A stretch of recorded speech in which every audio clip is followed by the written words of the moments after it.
Ketika kita bicara tentang openness, berarti kita berbicara tentang keterbukaan satu sama lain.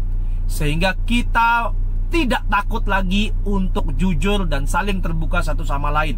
Kita tidak takut lagi ketika mengajukan pandangan di depan board of director, maka board of director akan memandang kita dengan wajah seperti ini. Nah, pandangan seperti ini nih harus hilang, bos. Karena dengan pandangan Anda board of director, terus Anda, tim Anda ada yang memberikan masukan, terus Anda hanya seperti ini, itu sudah hilang rasa percaya dirinya 50%, bos. Anda harus selalu berwajah seperti ini ketika ada tim Anda yang memberikan masukan. Oh, oke. Ya, nah ini wajahnya, bos. Ketika Anda lakukan seperti ini, setiap orang yang memberikan masukan sekecil apapun atau yang Anda anggap setidak bermutu apapun, itu akan merasa dihargai karena pandangannya didengar.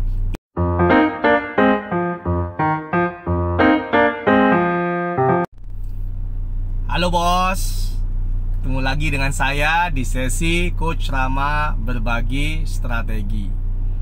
Weekend bos, santai ya, pakaiannya juga sedang santai. Lagi cari kebutuhan rumah tangga sebentar, tapi saya sempatkan untuk berbagi bersama para bos-bos semua.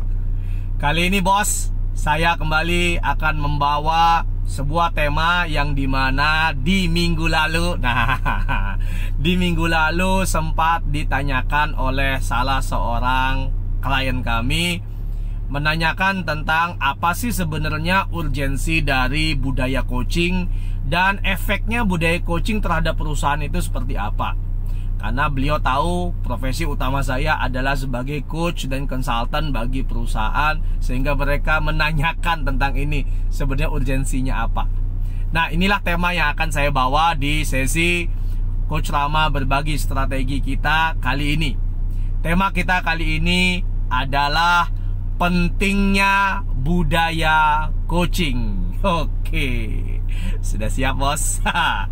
Oke, kita akan lanjut ya. Kenapa sih budaya coaching itu penting bos? Buat perusahaan-perusahaan di era yang hiper kompetitif. Bukan super lagi ya, sudah hiper kompetitif, yang dimana semuanya berubah. Apalagi dengan kondisi new normal yang akan merubah semua tataran industri apapun yang sedang kita jalanin saat ini.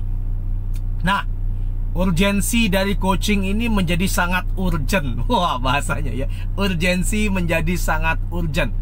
Kenapa urgensi coaching ini menjadi sangat urgent dalam perusahaan? Yang nomor satu bos ya, ini menjawab pertanyaan bos-bos semua ya. Yang nomor satu, perilaku customer itu berubah bos. Sehingga sekarang kita sudah ketahui bahwa generasi X ya, generasi X adalah generasi yang lahir dari tahun 60-an sampai dengan tahun 79 ya, kelahiran 79 itu perlahan-lahan sudah mulai meninggalkan dunia bisnis.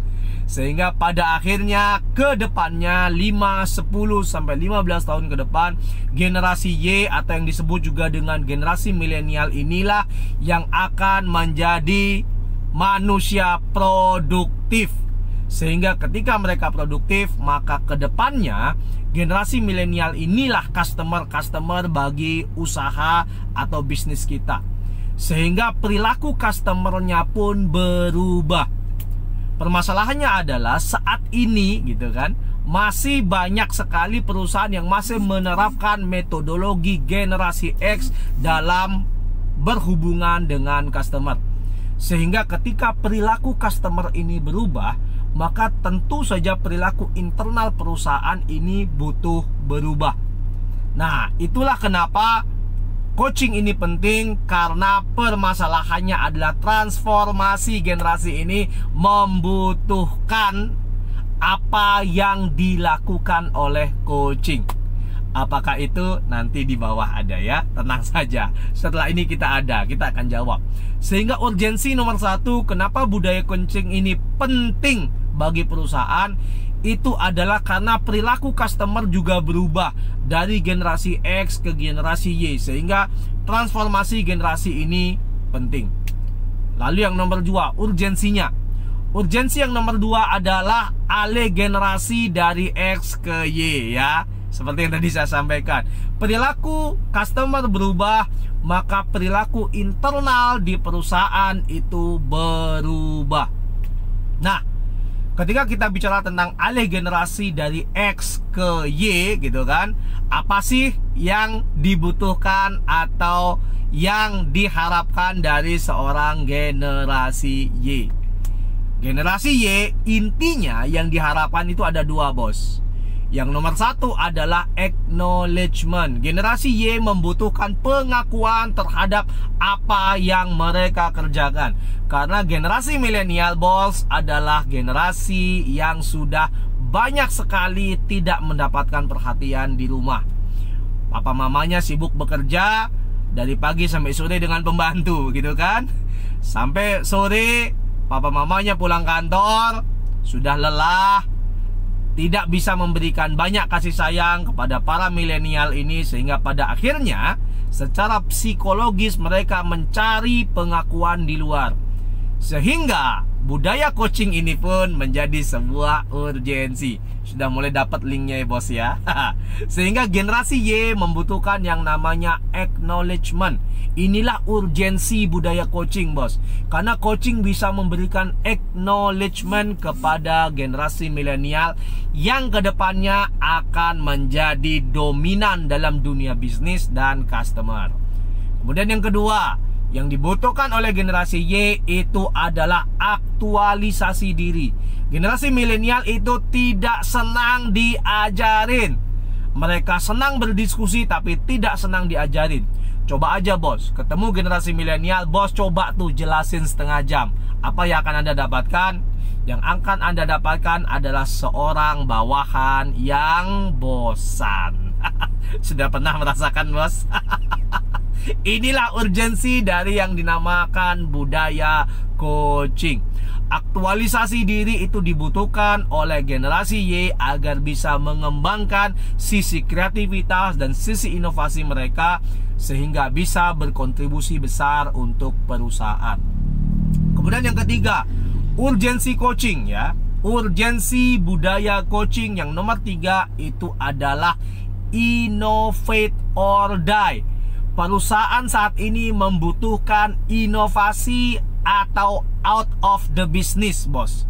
Nah, sehingga yang dibutuhkan adalah all employee itu menjadi produktif, menjadi sumber inovasi bagi perusahaan, sehingga perusahaan itu berubah dan berkembang setiap saat menuju lebih efisien dan lebih bisa menjawab tantangan pasar yang ada.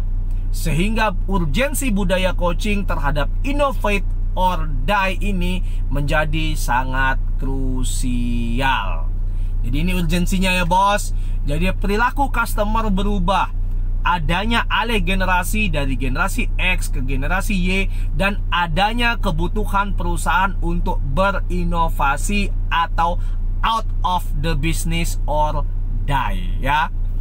Oke, itu urgensinya, bos. Sekarang kita lanjut, apa yang bisa dilakukan budaya coaching di dalam internal perusahaan. Kenapa saya bisa katakan ini, bos? Karena saya pelaku gitu ya. Memang profesi keseharian saya adalah sebagai coach di banyak perusahaan dan membantu mereka pula dalam menangani konsultansi strategi. Sehingga coaching ini sudah sering saya lihat merubah sekali budaya perusahaan di internal, sehingga lebih dinamis dan lebih bisa menjawab tantangan perusahaan. Tanpa basa-basi, apa yang bisa dilakukan budaya coaching di dalam perusahaan? Nomor 1, budaya coaching itu changing relation from directing to collaborating. Itu yang nomor 1 yang bisa dilakukan budaya coaching, bos. Sehingga coaching ini ketika dilakukan bisa merubah hubungan ya, hubungan di dalam perusahaan dari directing atau suka menjelaskan banyak hal, mendirect, menjadi kolaborasi. Jadi tidak ada lagi yang namanya atasan dan bawahan. Yang ada adalah discussion forum, discussion friend, brainstorming, ya kan? Sehingga pada akhirnya ketika relation ini berubah, tidak ada lagi yang namanya bawahan takut sama atasan. Mau ngomong aja takut, salah ngaku takut gitu kan. Inilah salah satu permasalahan yang banyak terjadi di dunia bisnis, yang dimana menyebabkan atasan pusing sendiri ketika terjadi sebuah kesalahan. Karena bawahannya takut mengatakan kalau dia tidak bisa melakukan sesuatu. Ketika ditanya maka jawabannya adalah ngerti. Ketika melakukan tidak bisa dan akhirnya terjadi kesalahan, dan ketika ditanyakan apa yang salah, siapa yang salah, bawahan kompak saling menutupi satu sama lain. Itu terjadi karena pola directing ini mengharuskan bawahan melakukan apa yang disuruh oleh atasan, dan atasan mengawasi apa yang dilakukan oleh bawahannya. Diawasi, dievaluasi, dan pada akhirnya yang terjadi adalah hubungan yang tidak sehat komunikasinya. Nah, coaching itu merubah pola hubungan ini menjadi kolaborasi, sehingga atasan itu tidak lagi menjadi yang namanya mandor buat karyawannya, buat timnya. Atasan ikut turun bersama-sama dengan bawahan, berkolaborasi menciptakan produktif result di dalam perusahaan. Itu yang dilakukan nomor 1 dari budaya coaching. Get the connection ya bos. Lalu yang nomor 2, apa yang dilakukan budaya coaching di dalam perusahaan? Coaching itu changing communication. Jadi setelah tadi adalah changing relation ya, yang kedua coaching adalah changing communication. Kalau selama ini kita terbiasa dengan komunikasi satu arah, keinginan kita ingin didengar oleh orang lain. Ketika kita jadi atasan, kita menjelaskan sesuatu dan orang lain harus mendengarkan dan mengerti, paling tidak hanya memberikan feedback. Nah, coaching atau budaya coaching ini mengubah cara berkomunikasi menjadi lebih banyak mendengarkan orang lain. Sehingga ketika kita lebih banyak mendengarkan orang lain, ketika kita ada suatu permasalahan, alih-alih kita dulu menceritakan kita seperti ini, seperti itu kan, menurut perspektif kita seperti ini, lalu ketika ada yang masuk dan mengatakan, bos boleh nggak memberikan komentar, kita anggap itu sebagai kritik. Atau ketika komentar itu tidak sesuai dengan cara kita, maka kita anggap komentar itu tidak bermanfaat. Berbeda dengan budaya coaching, setiap pendapat sekecil apapun, setidak penting apapun, itu menjadi sebuah manfaat yang bisa memperkaya ide, memperkaya strategi, dan memperkaya evaluasi yang ada di dalam perusahaan. Sehingga ketika kita masukkan budaya coaching dalam perusahaan, relationship-nya pun berbeda, communication-nya berbeda. Kita akan berusaha lebih mendengar orang lain. Kalau bahasa kita adalah I'm all ears ya. Saya semuanya kuping gitu kan. Jadi budaya coaching membuat kita, merubah kita, memaksa kita untuk lebih mendengarkan orang lain. Ketika kita mau mendengarkan orang lain bos, yang terjadi adalah kita lebih bisa memahami orang lain. Salah satu permasalahan yang terjadi di dalam perusahaan, kenapa tim tidak produktif, seringnya itu terjadi karena atasannya tidak mengerti atau tidak mencoba memahami tim ya, sampai belepotan ya, memahami tim yang dipimpinnya. Sehingga dia memimpin dengan cara dia, sedangkan bawahan tidak suka dipimpin dengan cara atasan, sehingga yang terjadi adalah gap ya, benturan atau gap. Sehingga atasan akan selalu bilang bawahan saya ini tidak bisa diandalkan. Bawahan mengatakan atasan saya sok bosi gitu kan. Merasakan bos, inilah yang sering saya tangani dalam internal perusahaan. Changing behavior, changing communication, changing relation. Sehingga pada akhirnya yang terjadi adalah di perusahaan ini semuanya running smooth, karena setiap orang merubah komunikasinya dari perspektif dia ya, dari hanya perspektif dia dan orang lain mendengarkan, menjadi mendengarkan perspektif orang lain, kemudian digunakan untuk memperkaya perspektif yang akan menjadi komitmen bersama. Wow ya, inilah budaya coaching bos. Welcome to the new world ya, the world of millennials. Dan yang terakhir, pentingnya budaya coaching dan apa yang dilakukan budaya coaching di dalam perusahaan itu adalah changing behavior.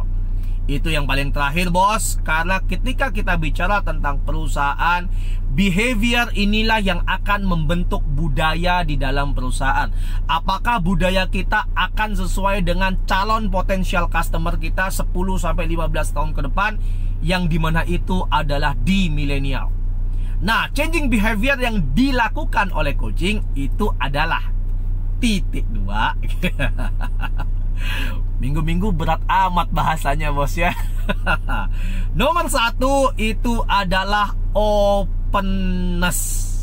Jadi kalau kita bicara keterbukaan dengan orang lain, maka dimulai dari seorang atasan yang terbuka terhadap bawahannya, dan seorang atasan yang tidak akan menjudge atau menyalahkan bawahannya ketika beliau mau terbuka mengakui kesalahannya.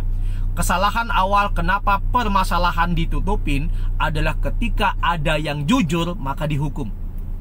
Ketika kita bicara tentang openness, berarti kita berbicara tentang keterbukaan satu sama lain, sehingga kita tidak takut lagi untuk jujur dan saling terbuka satu sama lain. Kita tidak takut lagi ketika mengajukan pandangan di depan board of director, maka board of director akan memandang kita dengan wajah seperti ini. Nah, pandangan seperti ini nih harus hilang, bos. Karena dengan pandangan Anda board of director, terus Anda, tim Anda ada yang memberikan masukan, terus Anda hanya seperti ini, itu sudah hilang rasa percaya dirinya 50%, bos. Anda harus selalu berwajah seperti ini ketika ada tim Anda yang memberikan masukan. Oh, oke. Ya, nah ini wajahnya, bos. Ketika Anda lakukan seperti ini, setiap orang yang memberikan masukan sekecil apapun atau yang Anda anggap setidak bermutu apapun, itu akan merasa dihargai karena pandangannya didengar. Inilah openness. Sehingga ke depan ketika ini dilakukan, yang terjadi adalah tim Anda tidak akan takut lagi untuk memberikan masukan apapun ke dalam perusahaan.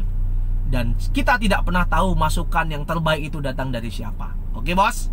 Itu yang nomor 1. Yang nomor 2, budaya coaching, changing behavior, itu yang kedua adalah membuat kita mengencouragement orang. Jadi coaching itu mengencourage orang-orang untuk berinovasi, mengatakan ide-idenya. Jadi orang itu merasa dihargai, diterima, ditumbuhkan oleh budaya coaching ini. Ketika dulu mereka merasa tidak didengar, maka dengan budaya coaching kita encouragement dia, mereka akan merasa, wow, sekarang saya didengar. Wow, sekarang saya merasa berharga. Wow, sekarang saya merasa omongan saya ini bermanfaat untuk perusahaan. Wow, omongan saya diaplikasikan dalam perusahaan. Inilah yang akan mendukung encouragement setiap orang untuk berkembang dan bertumbuh lebih maju. Budaya coaching juga menimbulkan yang namanya creativity. Nah, pengen kreatif, bos?